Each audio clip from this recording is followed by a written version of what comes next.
नमस्कार साथियों, मैं मनीष भारती संस्कृति पीसीएस प्लेटफॉर्म पर आप सभी का स्वागत करता हूं। साथियों, जैसा कि आप जानते हैं, इस वर्ष के अंत में यानी कि अब कुछ ही महीने में बिहार में विधानसभा चुनाव प्रस्तावित है और बिहार का विधानसभा चुनाव निश्चित तौर पर हमेशा ही कुछ बदलाव लेकर के आता है और इस बार भी यही देखने को मिला है। देखिए, चुनाव में सबसे अधिक बदनाम नेता नहीं होते हैं, ईवीएम होता है ना। लेकिन इस बार फिर से ऐसा देखने को मिला है कि चुनाव से ठीक पहले चुनाव आयोग ने ईवीएम में कुछ बदलाव किया है और ये बदलाव जो है अपने आप में बहुत बड़े स्तर का किया गया है। अब इस विषय में सभी लोग को समझ लेना चाहिए कि क्या क्या बदलाव किया गया है, किस तरह की व्यवस्था यहाँ पर चुनाव आयोग के द्वारा की जा रही है। और देखिए, ये बदलाव जो किया गया है ना, निश्चित तौर पर यह बदलाव इस बात को संकेत रखता है कि चुनाव की जो प्रक्रिया है वह और कैसे पारदर्शी हो सकता है। खास करके जो बहुत सारे मतदाता जाते हैं, बहुत पढ़े लिखे नहीं होते हैं, उनके लिए कैसे सहूलियत दे सकता है, मतदाता के अनुकूल और उसको कैसे बनाया जा सकता है। खास करके ईवीएम को लेकर के बात की जा रही है, यानी कि इलेक्ट्रॉनिक वोटिंग मशीन, और जो मतपत्र हैं उसमें कुछ महत्वपूर्ण बदलाव इन्हीं चीज़ों को देखते हुए किया गया है। और ये सुधार अगर आप नियम कानून के हिसाब से चलेंगे तो चुनाव संचालन नियम 1961 के नियम 49B के तहत ये किया गया है। तो ये यहाँ पर आप ध्यान रखिएगा। चलिए, अब क्या क्या बदलाव किया गया है उस पर आएंगे, उससे पहले आपके लिए एक सूचना है। संस्कृति आईएएस के द्वारा यहाँ पर आपको एक ऑफर दिया जा रहा है, सितंबर मिड ऑफर। इसके अंतर्गत अगर आप देखेंगे तो इसकी वैलिडिटी जो है वो 18 से 22 सितंबर तक रहने वाली है। विभिन्न फाउंडेशन कोर्स की यहाँ पर चर्चा की गई है, जिसमें प्रीलिम्स मेंस दोनों, और ये लाइव ऑनलाइन मोड में मिलेगा। यहाँ पर तमाम कोर्सेज के विषय में आपको जानकारी दिया गया है। मोर देन 60 to 75% तक का आपको यहाँ पर ऑफ मिल सकता है। इस विषय में अधिक जानकारी के लिए 9555124124 या फिर sanskritIAS.com, ये ऑफिशियल कॉन्टैक्ट नंबर और वेबसाइट है संस्कृति आईएएस का, उस पर विजिट करके आप ये जानकारी ले सकते हैं। ठीक है, अब देखिए यहाँ पर जो बात की गई है, जरा वहां पर आते हैं। मुख्य बदलाव में क्या क्या चीजें कहा गया है। सबसे पहली चीजें कही गई है कि जैसे उम्मीदवार है, तो कोई भी उम्मीदवार जब खड़ा होते हैं, इलेक्शन लड़ रहे होते हैं, तो ईवीएम का जो मशीन होता है उनमें उनकी तस्वीर भी होती है। तो पहले क्या होता था कि ये तस्वीर जो है वो ब्लैक एंड व्हाइट में हुआ करती थी, तो कई बार समझने में, पहचानने में दिक्कत होता था। लेकिन इस बार विधानसभा चुनाव में एक नया प्रयोग किया जा रहा है और प्रयोग ये किया जा रहा है कि जिस भी विधानसभा क्षेत्र में कोई भी मतदाता मत देने जाएंगे तो वहां पर जो लोग भी कैंडिडेट हैं उनकी तस्वीर कलर में होगी, यानी कि रंगीन तस्वीर यहाँ पर लगाई जाएगी, जैसा कि आपको यहाँ पर देखने को मिल रहा है। तस्वीरों के लिए जो आवंटित स्थान है वह कह सकते हैं कि 3/4 हिस्सा चेहरे के लिए ही फिक्स होगा। कुल मिलाकर के समझिए कि यहाँ पर 3/4 चेहरा कहने का तात्पर्य है कि तस्वीर का ज्यादातर हिस्सा चेहरा लेता हुआ नजर आएगा, ताकि स्पष्ट तौर पर उम्मीदवार को पहचान सके। अब यहाँ पर देखिए, इसका क्या उद्देश्य है कि मतदाताओं के लिए पहचान आसान हो जाए। अब देखिए, होता क्या है ना कि कई बार बहुत सारे लोगों को सिंबल नहीं पता होता, अपने नेता का वो चेहरा जानते हैं कि हमारे अमुख नेता है, लेकिन वो चुनाव चिन्ह नहीं पहचान पाते।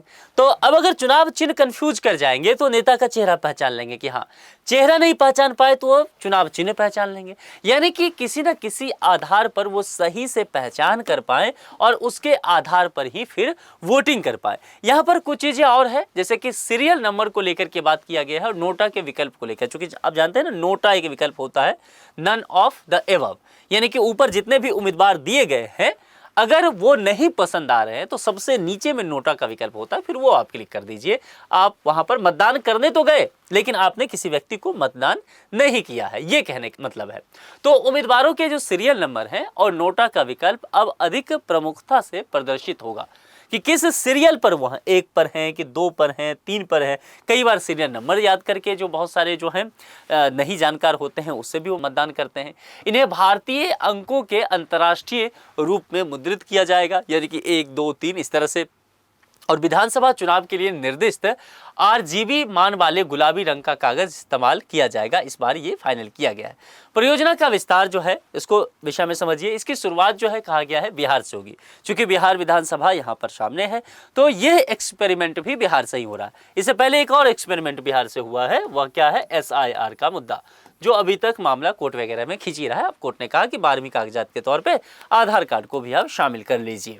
तो यहाँ पर समझ लीजिए कि SIR का मुद्दा भी जो है कहा गया कि पूरे देश में किया जाएगा चुनाव आयोग के द्वारा, लेकिन एक्सपेरिमेंट के तौर पर बिहार अच्छा जगह मिला था।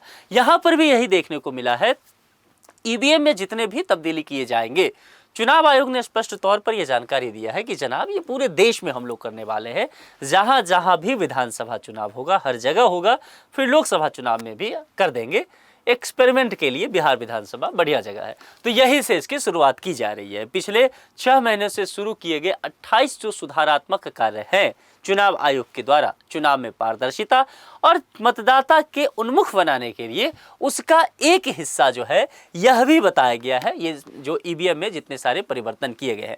अब एक महत्वपूर्ण चीज को लेकर के चर्चा करते हैं। आपको ध्यान होगा मैंने आपको बताया था चुनाव संचालन नियम 1961 और उसका एक रूल बताया था, उसका एक नियम बताया था 19B बताया था। चलिए जरा देखते हैं कि क्या है। अब देखिए यह नियम जो होता है ईवीएम यानी कि इलेक्ट्रॉनिक वोटिंग मशीन, इसके मतपत्र यूनिट से जुड़ा होता है। अब इसमें यह बताया गया है कि उम्मीदवारों के नाम, चुनाव चिन्ह और फोटो मतपत्र पर किस प्रकार दिखाए जाएंगे, यह नियम बताता है चुनाव संचालन नियम 1961 का 49B के अनुसार मतपत्र की डिजाइन और प्रिंटिंग चुनाव आयोग के तय गाइडलाइंस के अनुसार किया जाएगा।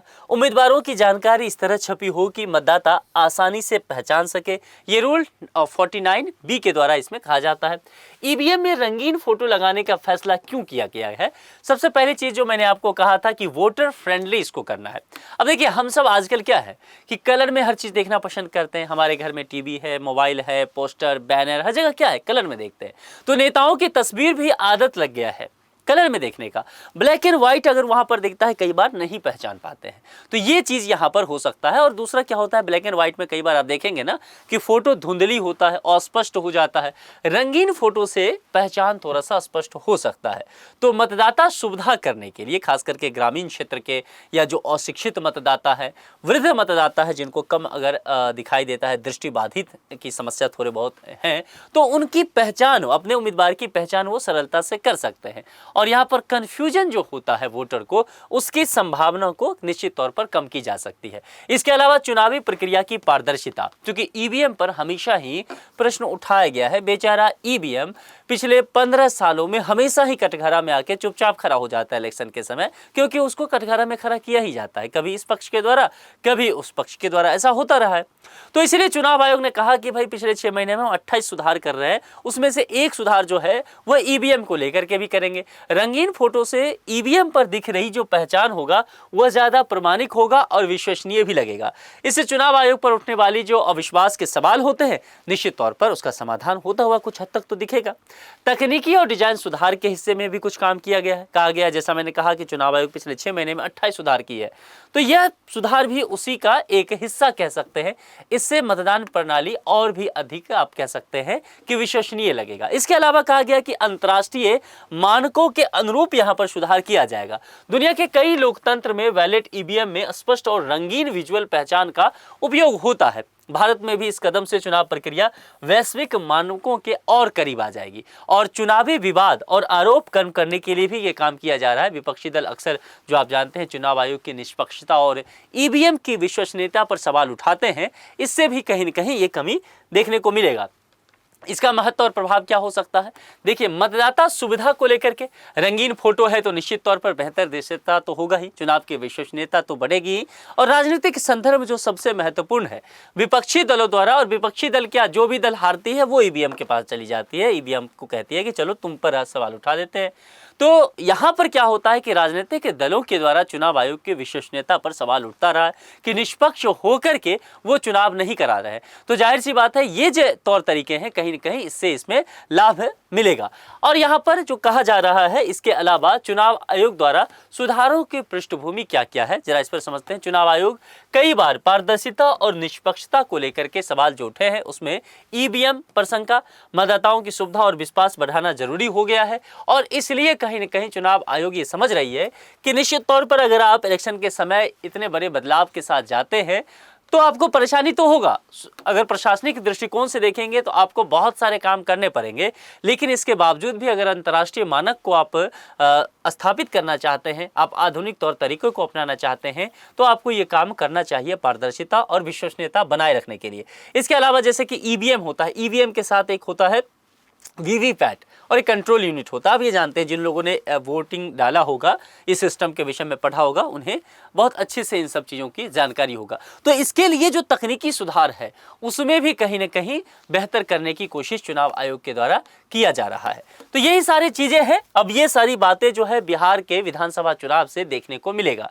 तो निश्चित तौर पर अभी से समझ लीजिए, और जितने लोग भी बिहार के खास करके हैं, बहुत सारे एक्सपेरिमेंट के लिए इस बार तैयार भी रहिए।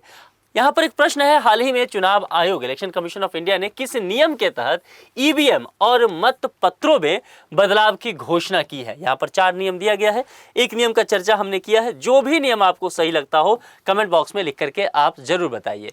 दूसरी बात, कमेंट में ये भी बताइए कि क्या आपको लगता है कि बिहार विधानसभा चुनाव से ठीक पहले ईवीएम में इस तरह के बदलाव को करना चुनाव आयोग की विश्वसनीयता और चुनाव की पारदर्शिता को और बढ़ाएगा या फिर कटघरे में खड़ा ही करेगा? अपने विचार कमेंट बॉक्स में लिख करके जरूर बताइए। जुड़ने के लिए आप सभी का बहुत बहुत शुक्रिया। Thank you so much.